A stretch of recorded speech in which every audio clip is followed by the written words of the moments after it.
everyone, how are you all? Welcome back to your दीक्षा की पाठशाला। और आज मैं आप सबके लिए क्या लेकर आई हूँ? Chapter 1 from your EVS book and the name of your chapter is Poonam's Day Out. So let's see what is there in this chapter. Ma, please let me go to school today. I have been at home for the past 2 days. I am getting bored, said Poonam. Poonam क्या कह रही है अपनी मम्मा से कि माँ please मुझे आज स्कूल जाने दीजिए। I have been at home for the past 2 days. मैं पिछले 2 दिनों से घर पे हूँ, प्लीज़ मुझे आज स्कूल जाने दीजिए। आई एम गेटिंग बोर्ड, मैं बोर हो गई हूँ। But you still have fever. उसकी मम्मा क्या बोलती है, लेकिन तुमको तो अभी भी फीवर है। Go outside and lie down on the cot, replied माँ।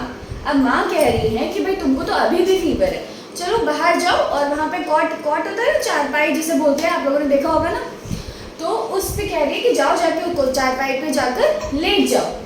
Poonam fail asleep on the cot. Suddenly something fell on her face. अब पूनम कॉट पे जाके लेट गई और सो गई। Suddenly अचानक से something fell on her face. उसके फेस पे कुछ गिरता है। Poonam woke up at once and touched her cheek. Poonam जल्दी से उठती है, एकदम से ऐसे उठती है, फिर अपना चीक ऐसे गाल को ऐसे टच करती है कि क्या गिरा है। Oh no, whose mischief is this? Is it the crows or the pigeons? It seems it's the crows. अब वो कह रही है कि किसकी शरारत है, मिस्चीफ क्या ना, कि किसकी शरारत है, कि ये क्रो ने किया है या पिजन है। क्या गिरा होगा अच्छा पूनम की गाल पे?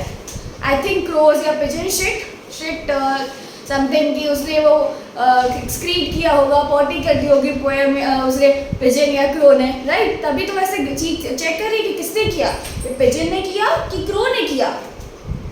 लगता है कि ये क्रो ने किया है। अब नेक्स्ट क्या है, नेक्स्ट पेज पे देखते हैं आगे पूनम क्या कह रही है। नेक्स्ट चलो, तो नेक्स्ट पेज में क्या है? Poonam looked up. She saw many animals on the tree. Which animals can you spot on the tree in the picture? चलो पीछे वाले पेज में हम वापस जाते हैं, लास्ट पेज में हम वापस जाते हैं, पेज नंबर 1 में। ये सारे जो एनिमल्स है ना, ये सारे पूनम को, जब पूनम ने ऐसे ऊपर करके देखा ना, तो इसको ये सारे एनिमल्स दिखाई दिए। कौन कौन है भाई? ये पिजन दिख रहा है, ये स्क्विरल दिख रही है, ये क्रो है, ये मंकी है, बटरफ्लाई भी है, स्पैरो भी है, और ये कुक्कू भी है, और बटरफ्लाई तो चलो इधर भी है, ठीक है। अच्छा ये पैरेट भी छिपा हुआ है, पैरेट भी है। तो फिर उसी पेज पे चलते हैं, नेक्स्ट पेज पे। हाँ, तो अभी इससे पूछा गया है which animals can you spot on the tree in the picture। अब आप लोगों से पूछा गया है कि आपने फर्स्ट पेज पे देखा ना कितने सारे एनिमल्स हैं। भाई इतना तो आप लोगों को पता ही है ना कि एनिमल का नेम कौन कौन से, तो आपने फर्स्ट पेज पे देखा ना कि कौन कौन से एनिमल्स हैं। तो अभी आपसे यही पूछा है कि आप बताओ कि आपको कौन कौन से एनिमल्स दिख रहे हैं। तो जस्ट राइट, पिजन है, स्पैरो है, स्क्विरल है, क्रो है, मंकी है, बटरफ्लाई है, कुकू है, आंट्स है, पैरेट है ना। Next, Poonam picked up a leaf from the ground. अब आगे क्या करिए पूनम ने ग्राउंड से, जमीन से एक पत्ती उठाई, and wiped her cheek with it, और उसी पत्ती से अपने गाल को साफ कर लिया। But her cheek was still sticky, पर उसकी अभी भी गाल अभी भी sticky मीन्स बहुत चिप होता है ना, तो उसे sticky बोलते हैं। She thought, let me go and wash my face in the nearby pond। अब उसने सोचा कि चलो मैं जाती हूँ, लगता है मुझे जाना पड़ेगा, जो पास में पॉन्ड है, नियर बाय पॉन्ड है, उस पर जाकर अपना फेस वॉश करना पड़ेगा। तो भाई पूनम वहीं जा रही है। विच पॉन्ड का सीन देखो, पॉन्ड देखो, हाँ पॉन्ड में कौन कौन दिख रहा है? ये कौन दिख रहा है? क्रेन है, फ्रॉग है, ये हाँ और कौन दिख रहा है? गोट पॉन्ड के साइड में खड़ी है, ठीक है, और ये टर्टल है, ठीक। चलो नेक्स्ट नीचे देखते हैं आगे क्या है। Which animals did Poonam see at the pond? Look at the picture and write their names। अब पूनम ने पॉन्ड में कौन कौन से एनिमल्स देखे, उनके नेम आपसे पूछे हैं। गोट दिखाई दी ना साइड में, तो लिख तो देंगे, पॉन्ड के अंदर नहीं थी बट पॉन्ड के बाहर तो थी। गोट, टोर्टोइज, क्रेन, बफेलोज थी नीचे, हाँ थी तो इधर थी, फ्रॉग्स, ये है ना, ये, हाँ, फ्रॉग्स और स्टॉक, ठीक, इतने एनिमल्स उसको पॉन्ड में दिखाई दिए। अब in the book the word animal is used for insects, birds, reptiles and mammals. See children, animals हम सबके लिए यूज कर सकते हैं। एनिमल्स का मतलब सिर्फ काऊ डॉग नहीं होता कि एनिमल्स मतलब काऊ हो गया, डॉग हो गया, पैरट को हम एनिमल्स कंसिडर नहीं करेंगे, नहीं, एनिमल्स सब एनिमल्स ही होते हैं। Even we are also animals, human being भी एनिमल की कैटेगरी में ही आते हैं, ठीक है। लेकिन अब एनिमल्स को फिर डिवाइड किया जाता है कि भाई फ्लाइंग एनिमल्स तो वो पैरट और स्पैरो वगैरह हो गए, स्विमिंग एनिमल्स कौन हुए, फिर ठीक है, फिर लैंड पे वॉक करने वाले एनिमल्स अलग होते हैं, फ्लाई करने वाले अलग होते हैं, क्रॉल करने वाले अलग होते हैं, दीवार पे क्रॉल करने वाले अलग होते हैं। तो ये होते सब एनिमल्स है, इवन ह्यूमन बीइंग भी एनिमल्स होते हैं। इसलिए जब भी बार बार आपके बुक में आ रहा है कि एनिमल्स, तो आप अरे एनिमल्स क्यों बोला, बर्ड बोलना चाहिए था, अरे एनिमल्स क्यों बोला, इंसेक्ट बोलना चाहिए था, नहीं, सब एनिमल्स होते हैं। बस उसके बाद उनकी कैटेगरी डिवाइड हो जाती है कि फिर वो एनिमल्स, इंसेक्ट वो एनिमल्स होते हैं जो लैंड पे क्रॉल करते हैं, जिनके विंग्स होते हैं और 6 लेग्स होते हैं, ठीक है, तो वो इंसेक्ट होते हैं। एनिमल्स वो जो फ्लाई करते हैं, जिनके विंग्स होते हैं, उन्हें बर्ड्स कहते हैं, है ना। तो उसी तरीके से ह्यूमन बीइंग अलग होता है लेकिन कैटेगरी एनिमल में ही आता है, ठीक। तो अभी कंफ्यूज मत होना कि बुक बार बार एनिमल वर्ड क्यों यूज कर रही है, बर्ड बोलना चाहिए था, इंसेक्ट बोलना चाहिए था, नहीं। चलो नेक्स्ट पेज पे क्या है, क्या कह रही है, can you act like the animal seen in the pond, which animal makes what kind of sounds and movements, try to make similar sounds. ये सब तो आप लोग अपने क्लास में अपने घर पे आराम से करेंगे ना। आगे बढ़ते हैं। Different animal moves in different ways to go from one place to another. भाई ये तो सही है कि डिफरेंट एनिमल, हर एनिमल अपने अलग तरीके से चलता है, एक जगह से दूसरी जगह जाने के लिए अलग तरीका है उसके चलने का। कोई एनिमल्स अपने 4 पैरों पे चल के जाते हैं, कोई एनिमल्स फ्लाई करके जाते हैं, तो कोई एनिमल्स क्रॉल करके जाते हैं, राइट।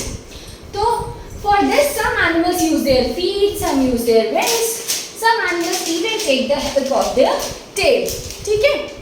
कुछ एनिमल्स अपने पैरों का यूज करते हैं एक जगह से दूसरी जगह जाने में, कुछ अपने विंग्स का यूज करते हैं, राइट। अब आपसे क्या पूछा गया है, you must have seen many animals too, write them. अच्छा ठीक है भाई, आप लोगों ने, ये बात तो सही है कि अभी तक आपने बहुत सारे तरह के एनिमल्स देखे होंगे ना। शायद आपके आसपास अभी भी कोई हो, या कोई काऊ दिख रही हो आपको, किसी के आगे आसपास डॉग दिख रहा हो, तो उस तरीके से कोई स्पैरो दिख रही हो, कोई क्रो दिख रहा हो, तो उस तरीके के डिफरेंट टाइप्स के एनिमल्स आपको पता है। अब आपसे पूछा क्या जा रहा है कि वो एनिमल्स के नेम बताइए जो फ्लाई कर सकते हैं, एनिमल्स दैट कैन फ्लाई। अभी इमेजिन तो आप कर ही सकते हैं ना कि एनिमल्स जो फ्लाई कर सकते हैं उनका नाम क्या है, पैरट। अभी आपने पीछे देखा ना, उसमें भी था पैरट। पैरट फ्लाई करता है कि चल के जाता है, फ्लाई करके जाता है ना, उसके पास विंग्स भी होते हैं। तो पैरट, क्रो भी था, क्रो भी उड़ के ही जाता है, फ्लाई करता है। और स्पैरो भी फ्लाई करती है, राइट। तो वो एनिमल्स जो फ्लाई करते हैं उनके नेम हमने यहाँ लिख लिए। नेक्स्ट क्या बोल रहा है चैप्टर हमारा, कैन क्रॉल मीन्स जो रेंग के जाते हैं, ऐसे जमीन पे रेंग के जाते हैं, या दीवार पे, जो भी। क्रॉल मतलब रेंगना, राइट, जो ऐसे रेंग के जाते हैं। लिजर्ड तो क्रॉल करती है दीवार पे, लेकिन स्नेक भी ऐसे रेंगता ही है। और टर्टल, राइट। नेक्स्ट आपसे क्या पूछ रहा है, कैन वॉक, चलते कौन से एनिमल्स है जो अपने 4 पैरों पे चल के जाते हैं। बहुत सारे एनिमल्स आपको तो याद आ रहे होंगे, कैट, डॉग, हॉर्स, बफेलो, काऊ, राइट। इनमें से आपको सिर्फ 3 लिखना है, horse, buffalo, cow. Next, can hop means jump करके कौन से जाते हैं एनिमल्स। सबसे पहले याद आया, बारिश के दिनों में दिखते हैं फ्रॉग्स। तो फ्रॉग्स ऐसे हॉप करते हैं ना, जंप करके जाते हैं, फ्रॉग। देन कैंगारू भी जंप करता है। And then rabbit, right. Next, हाँ, विंग्स मीन्स जिनके पंख होते हैं। पंख तो बहुत सारे लोगों के होते हैं। हमने यहाँ पे पैरट, स्पैरो, जो आपके माइंड में है। मैंने क्या लिखा है, ईगल, पैरट और स्पैरो। नेक्स्ट, हाफ फीट, जिनके पैर होते हैं, जो अपने पैरों पे चलते हैं। ऑक्स, काउ, डियर, आप और भी लिख सकते हैं, आप कैट, डॉग, बफेलो भी लिख सकते हैं, जिराफ भी लिख सकते हैं, it's up to you. Have a tail, जिनकी पूंछ होती है। पूंछ भी बहुत सारे एनिमल्स की होती है, आपने देखी है ना। कैट की पूंछ नहीं होती क्या? होती है। मंकी की पूंछ होती है, काऊ की पूंछ होती है। तो आपको सिर्फ 3 तो लिखने हैं, मंकी, काऊ, कैट। चलो नेक्स्ट क्या है चैप्टर में, चलो देखो। Animals live in different places, some animals live in the trees and some in water, some live on land, some live in under the ground, some fly in the sky, some animals even live in our houses। अभी तक हमने इस chapter में क्या पढ़ा कि कौन कौन से एनिमल्स कैसे एक जगह से दूसरी जगह जाते हैं। मतलब अभी हम लोगों ने क्या पढ़ा है कि कौन कौन से एनिमल्स की कैटेगरी पढ़ी है जो एक जगह से दूसरी जगह जाते हैं। जैसे कि हमने कौन से क्रॉल करते हैं, कौन से चल के जाते हैं, कौन से जंप करते हैं, कौन से, है ना। अभी नेक्स्ट हमारा चैप्टर ये बोल रहा है कि एनिमल्स, अभी डिफरेंट टाइप के एनिमल्स डिफरेंट जगह में रहते हैं। जैसे कुछ एनिमल्स तो आपने देखा होगा कि पेड़ पे रहते हैं। अच्छा, कभी देखा है आपने कि जो मंकी होता है वो आपके घर के अंदर एक छोटे से बिल में रह रहा है ना। कभी देखा है कि छोटे सा बिल बना के उसके अंदर रह रहा है? नहीं ना। मंकी कहाँ रह सकता है? कहाँ देखा है आपने, कहाँ एक्सपेक्ट किया है? हमेशा जंगलों में या पेड़ों पे ऐसे कूदते हुए एक पेड़ से दूसरा पेड़, है ना। जैसे कुछ एनिमल्स लैंड पे रहते हैं। कभी आपने देखा है कि काऊ कभी पेड़ के ऊपर बैठी है? इमेजिन, नहीं, काऊ तो नहीं बैठ सकती ना पेड़ पे, वो तो ज़मीन पे ऐसे नॉर्मली रहती है ना, जैसे हम लोग चलते हैं ज़मीन पे, वैसे काऊ भी चलती है। कुछ एनिमल्स फ्लाई करते हैं, राइट। कभी आपने देखा है कि स्पैरो ऐसे आराम से चल के एक जगह से दूसरी जगह जा रही है? नहीं, वो तो आराम से उड़ के जाएगी अब, और वो स्काई में उड़ेगी। Some animals even live in our houses, और कुछ एनिमल हमारे घर पे भी रहते हैं। कुछ जंगल में रहते हैं, कुछ घर पे रहते हैं। कभी शेर तो हमारे घर में नहीं रह सकता, लेकिन कैट और डॉग को तो हम अपने घर में रख सकते हैं ना। काऊ को घर के अंदर रख सकते हैं। कभी देखा आपने, इमेजिन किया कि काऊ हमारे बगल में बेड पे बैठ के खाना खा रही है? नहीं ना। तो काऊ कहाँ रहती है? घर के अंदर नहीं रहती है, बट हाँ, हम उसे पालते हैं, लेकिन घर के बाहर। लेकिन कैट, डॉग, पैरट, ये सब हमारे घर के अंदर हमारे साथ रह सकते हैं, राइट। चलो, तो इसके बेसिस पे हम देखते हैं आगे चैप्टर हमारा क्या कह रहा है। नेक्स्ट पेज क्या कह रहा है हमारा? Okay, who am I? Banana is, इस पिक्चर को ऐसे कैसे करा जाए? Banana is what I love eating. ये एक क्रॉसवर्ड है। क्रॉसवर्ड यानी कि इसमें आपको ढूंढना है कि कौन से एनिमल की बात हो रही है, और उस एनिमल का नाम आपके इस बॉक्स में छिपा हुआ है। ठीक, तो पहले हम क्लूज को पढ़ेंगे कि किसके बारे में बात हो रही है, फिर हम इसमें ढूंढेंगे। ठीक।